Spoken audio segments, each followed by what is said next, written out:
Merci de nous suivre sur Carré Politique et bienvenue dans les 10 dernières minutes, la seconde partie de cette émission où je reçois Georges Anagonou. Il est acteur politique proche du Bloc républicain. Georges Anagonou, bonjour. Bonjour journalistes, bonjour aux auditeurs de News. Béni News. Oui. Voilà, avec vous nous parlerons de cette ambiance en cette période pré-électorale avec surtout l'arrestation de Rekiat Madougou. On a l'impression, M. Anagonou, que depuis son arrestation, il y a un peu comme une tension, une petite tension au niveau des partis politiques. Comment est-ce que vous, en tant qu'acteur politique, vous avez suivi tout ce feuilleton? Merci beaucoup. Je pense que Mme Rekiat Madougou, depuis qu'elle est entrée dans la scène, c'est-à-dire ces 2 derniers mois, disons en quelque sorte qu'elle est entrée dans la scène pour apporter une candidature qui a été une candidature surprise pour tout le monde parce que les gens se préparaient, les partis se préparaient pour affronter ces élections présidentielles, mais on se préparait sans elle. On se préparait sans elle. Et donc, elle est venue comme une surprise. Vous allez voir, le dernier jour de dépôt des dossiers, c'est à ce moment que, peut-être 2-3 jours avant, son nom est sorti, ça a été une surprise générale. Mais depuis qu'elle est entrée dans le processus est devenu un peu mouvementé. Je vous arrête pas, mais est-ce que cette entrée surprise pourrait laisser croire qu'il y avait peut-être une impréparation à leur niveau? C'est possible. Moi, j'ai entendu surtout dans cette déclaration, pour dire, ouais, mais ils savaient pas que nous avions un joker, donc c'était un joker qu'on a caché. On parlera de ce discours voilà. de Porto-Novo tout à l'heure. Et donc, c'était un joker qui est sorti, mais probablement pour nous autres, un joker mal préparé, en fait, parce que on ne se lève pas du jour au lendemain pour être candidat. Et c'est ça qui a surpris. Mais je disais que depuis qu'elle est entrée dans le système est rempli de révélations, de contre-révélations, et c'est devenu une nébuleuse dans cette histoire où on est sorti carrément de la voie des élections en réalité. On est sorti carrément du processus. C'est vrai que après que comment on dit, après que la Cour constitutionnelle est tranchée chez nous, c'est toujours comme ça que ça a été depuis 90. Quand la Cour constitutionnelle tranche au niveau des candidatures, ceux qui sont recalés vont se reposer et font face à autre chose. Mais cette fois-ci, ce n'est pas ce que nous avons vécu. Des gens qui sont recalés continuent de dire ils iront les élections quand même. On peut pas faire les élections sans eux. Est-ce que vous êtes en train de condamner l'activisme dont a fait preuve Rekiat Madougou après la clôture du dépôt des dossiers et également après la décision de la Cour constitutionnelle? Oui, c'est ça. Au fait, c'est ce qui pose problème. Parce que quand vous n'a-t-elle pas le droit, selon vous, de revendiquer? Non, il y a des critères clairs. C'est pour ça, moi, j'avais dit, lorsque la Cour constitutionnelle avait sorti les 3 duos, moi, j'ai dit, il n'y avait pas de surprise. Il n'y avait pas de surprise. Pourquoi? Il y a certains critères qui sont fixés pour être candidat. D'accord? Même si c'est 10 et que vous remplissez 9, vous remplissez pas le 10e, c'est que vous n'avez pas rempli les conditions. D'accord? Et lorsque vous n'avez pas rempli les conditions, encore vous écarte, vous restez tranquille. Mais c'est regain de tension après que la Cour ait donné son résultat pour dire oui, on ne doit pas nous recaler. Nous reconnaissons en quelque sorte, disons-le, nous reconnaissons que nous n'avons pas rempli les conditions, mais nous irons aux élections quand même. Vous savez, lorsque vous faites ce genre de déclaration, ça fait déclaration de guerre en quelque sorte. Et ce qui est sorti pour dire, on ne fera pas l'élection sans nous, nous devons aller aux élections. Et puis, après, il y a eu les révélations de Gbadamassi, il y a eu ainsi de suite.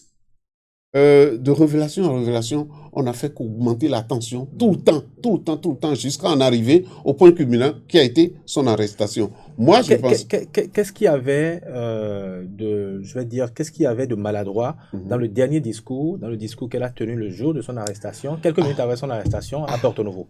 Il y a eu 2 moments.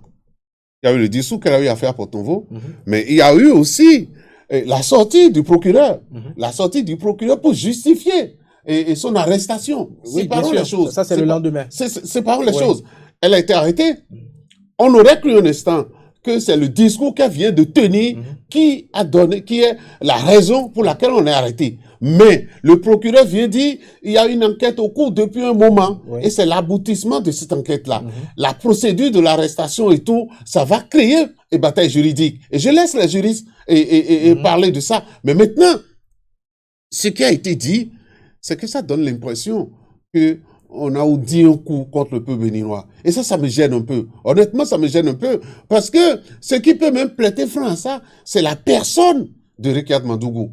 Elle n'était pas, depuis 5 ans, qu'est-ce qu'elle nous a préparé? Quelle surprise elle nous a préparé? Depuis 5 ans, elle était passée à autre chose. Elle était passée à autre chose et elle est partie à l'international. Et nous tous, nous étions là à l'admirer comme à l'international, sans jamais la voir venir tomber dans le truc comme ça. Vous parliez tantôt de cette déclaration du procureur de la République au lendemain de l'arrestation de Rekiat Madougou. On retient essentiellement que selon le procureur, il y aurait des assassinats programmés de personnalités politiques, d'autorités de la ville de Parakou également. C'est difficile à y croire? Ça fait surtout peur. Ça fait surtout peur que les élections qui ont été toujours festives dans notre pays, même si, bon, il y a eu des moments récents où c'était pas glorieux. Nous-mêmes, on n'a pas été même le chef de l'État n'a jamais été fier de cela. Et c'est pour ça qu'il a voulu que les élections qui vont suivre, surtout les élections présidentielles de 2021, soient des élections festives. Festive veut dire quoi? Crédible. Qu'on ait fait les trucs de façon démocratique. C'est ce que nous étions en train de faire jusqu'à ce que cela en arrive là. Mais qu'on vienne nous dire que, eh bien, le procureur a parlé surtout d'aveu. Il faut suivre ça. Le procureur a parlé surtout d'aveu. Et c'est un juriste, un juge qui parle. Cela veut dire qu'il y a des preuves irréfutables. Alors, sauf que nous attendons les avocats de Mme Rekiat Madougou. Il paraît qu'il y en a un qui devait sortir ce matin pour venir nous dire que ces preuves-là sont des preuves montées de toutes pièces. Et en ce moment-là, on devra la réhabiliter. Moi, j'ai dit quelque chose. Il faut pas l'invectiver parce qu'elle est devenue candidate. Elle demeure citoyenne béninoise et elle a jugé bon d'être candidat. Mais il revient aussi aux Béninois de donner leur point de vue par rapport à cette candidature-là, de dire, elle venait de sortir d'une autre campagne présidentielle dans un autre pays où elle a été au devant. Devant des acteurs ou des actrices. D'accord. Et elle sort de ça. Juste à côté, elle vient se placer de son côté aussi. Ça pose problème. Et il faudrait réfléchir là-dessus. Ce que moi, je pense qu'il faut faire, c'est que le procureur a bien parlé hier. Mais il faut aller vite. Il faut aller vite. Pourquoi? Qu'est-ce que vous mettez dans aller vite? Aller vite pour faire les affrontements juridiques qu'il faut et arriver à sortir le jugement. Que nous puissions voir clair. C'est-à-dire ce que le procureur a dit hier ne nous permet pas de voir clair. Le procureur a une position. Il est accusateur. Le procureur est accusateur. Selon vous, à quel niveau se trouvent les zones d'ombre à travers, quand on prend la déclaration que le procureur a lue? J'ai appris qu'il y a eu des perquisitions, par exemple. Sous dossier, j'aime bien que lorsque la justice... On fasse le point de cette perquisition. Qu'on dit, on a trouvé ci, on a trouvé ça. D'accord? On a dit, par exemple, les gens sortaient de la maison du colonel à la retraite lorsqu'on les a pris. En fait, que la remise de fonds... après avoir donc, cela veut dire qu'on a pris l'argent. Qu'on dise au peuple béninois quel est le montant de ce truc-là. Et qu'est-ce qu'il fait qu'on est en train de lier ça à Mme Rekiat Madougou, par exemple? Il y a beaucoup de questions, beaucoup d'entre nous. Seulement, cette période des élections présidentielles devait une période où nous allons discuter développement. Et c'est là, moi, je parle plutôt d'un coup où dit contre la démocratie béninoise. Parce que ce qu'on félicite, ce qu'on dit pour la démocratie béninoise, c'est ces moments d'élection où il y a la clarté, où il n'y a pas de violence, où nous évoluons normalement comme un pays assez émancipé, d'accord? Mais oui, allez-y. Que pendant cette période-ci, on occulte le débat sur le projet politique, sur la politique de développement de notre pays, pour pouvoir discuter avec le président Talon, lui dire, vous avez promis ceci, vous n'avez pas fait ceci, vous avez fait cela, est-ce que vous voulez prendre de nouveaux engagements, que nous puissions comprendre, d'accord? Mais ce qui est en train de se passer là, ne nous laissera pas le temps de faire ce débat. Alors, nous ne savons pas encore comment tout cet épisode ou tout ce feuilleton va prendre fin. Absolument. Nous savons toutefois qu'il y a cette affaire qui depuis quelque temps plane au-dessus de l'organisation de ces élections. Est-ce que cette affaire Madougou, qui est apparue il y a quelques jours, risque d'entacher la crédibilité de l'élection présidentielle à venir? Ce qu'il ne faudrait pas accepter et qu'il faut arrêter, c'est tout ce qui se disait. Moi, quand j'ai suivi la conférence de Porte-Nouveau, j'ai suivi les déclarations, j'ai plus peur. J'ai plus peur. Il y a genre comme une déclaration de guerre. Vous voyez ce qui se passait dans la salle. Moi, j'ai suivi. Il y a un moment que les Béninois doivent suivre dans cette déclaration-là. Il y a un moment où on dit, on l'empêche de parler. Vous voyez, on a été quelque chose comme ça, on me demande d'arrêter, c'est toujours la ségrégation, parce que je suis une femme. Moi, je dis que, en ce moment-là, précis, quand vous suivez, c'est qu'il y a des choses qui ont commencé par être dites et qu'il fallait pas dire, lorsque nous sommes dans des périodes sensibles comme ça. Alors, rien que pour ça, si nous savons la période que nous voulons traverser et nous voyons des gens qui sont en train de promettre de lendemains difficiles, de promettre des périodes électorales difficiles comme ça, on peut toujours, parce que il faut retenir quelque chose, hein. Le chef de l'État, un chef de l'État, c'est jamais lui qui prend les fusils et qui tire sur les gens. C'est jamais lui. Mais finalement, c'est lui qui se retrouve devant la Cour pénale internationale. C'est à lui qu'on peut incomber. Donc, il se doit alors de prendre toutes les mesures qu'il faut pour que ces périodes-là n'arrivent pas de débordement qui puissent conduire peut-être à des mondes d'hommes. Et c'est peut-être aussi ça qu'on est en train de faire, parce que le procureur était clair qu'on a programmé et la mort des hommes politiques. Donc il faut arrêter ça. Il faut pas que ça arrive. Donc voilà. Aujourd'hui, comment est-ce que vous appréciez la démarche qui a été celle du parti les démocrates? Je rappelle que l'intervention du parti, sinon le communiqué officiel du parti, est intervenu 24 heures après l'arrestation de Rigathi Madougou. Comment est-ce que vous analysez? Qu'est-ce que justifie ce retard? Prudence ou hypocrisie? Vous savez, on n'a pas encore beaucoup appris sur le parti des démocrates. Ce qui s'est passé pendant ces périodes-ci au sein du parti des démocrates, on n'a pas beaucoup appris.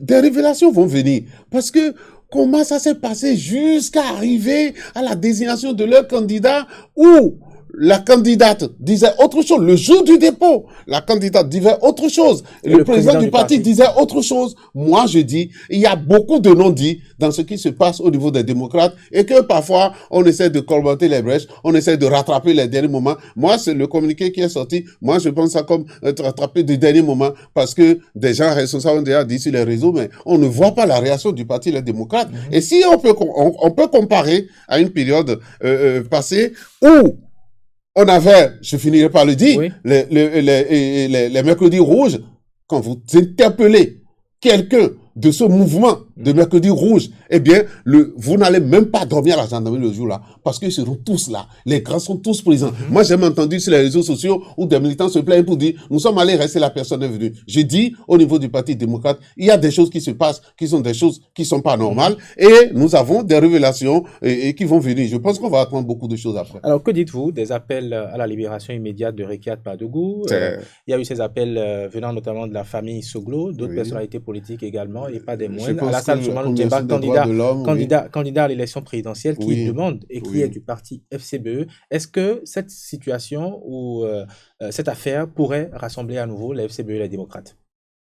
C'est vivant ce que nous souhaitons. Si ça peut les rassembler, d'accord. Moi, j'ai suivi effectivement mes rassemblements. Mais il faut aller chercher dans ce qu'il veut. Je pense qu'il veut. Il est d'abord c'est un homme de paix.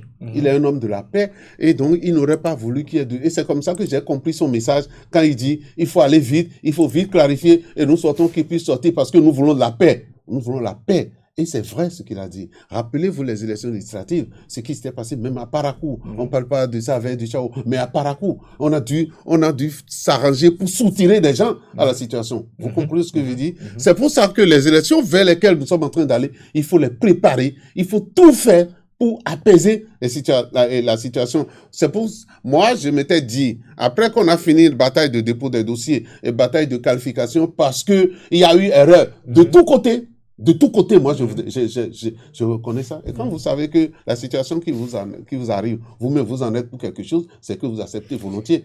Alors, à partir de ce moment-là, je m'étais dit que on finit ce débat-là, qu'on doit commencer le débat de développement et que les élections devaient être des élections apaisées et même festives. Si tant est qu'on sait que je n'ai pas rempli les conditions, je n'ai pas le droit d'y aller. Alors, après cette première comparution, Rigathi Madougou a été placé en résidence surveillée, ce qui a été annoncé un peu partout à travers les médias. Enfin, il y en a qui ont démenti.